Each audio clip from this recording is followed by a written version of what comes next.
৩০শে জানুয়ারি শেষবারের মতো কলকাতা টিভির অফিসে এসেছিলেন। এরপর এলেন ১৭ই মার্চ। ঘড়ির কাঁটায় দুপুর ১টা ছুঁই ছুঁই।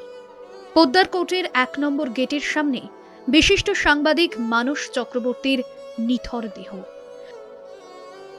২০১০ থেকে জীবনের শেষ দিন পর্যন্ত কলকাতা টিভির সঙ্গেই যুক্ত ছিলেন।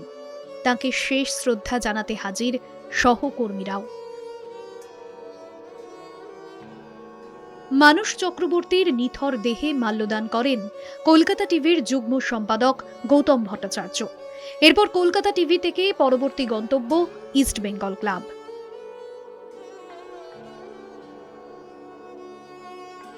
লাল হলুদ তাঁবুতে কিছুক্ষণ শায়িত রাখা হয় মানস চক্রবর্তীর নিথর দেহ।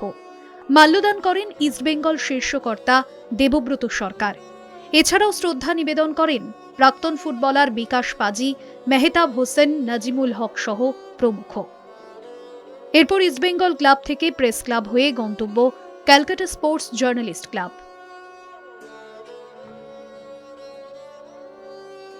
মানস চক্রবর্তীর অকাল প্রয়াণে গভীর শোক প্রকাশ করেছেন ক্রীড়ামন্ত্রী অরূপ বিশ্বাস।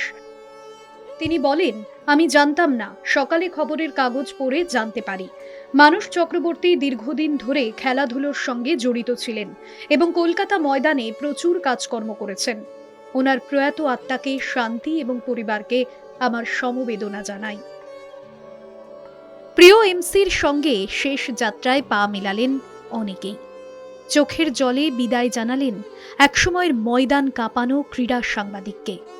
বলা বাহুল্য, ওপারেও এইভাবেই নিজের দাপট দেখাবেন মানস চক্রবর্তী।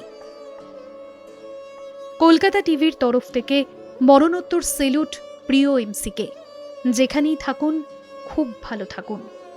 ক্যামেরায় আনন্দ চক্রবর্তীর সঙ্গে জয়জ্যোতি ঘোষ, কলকাতা টিভি।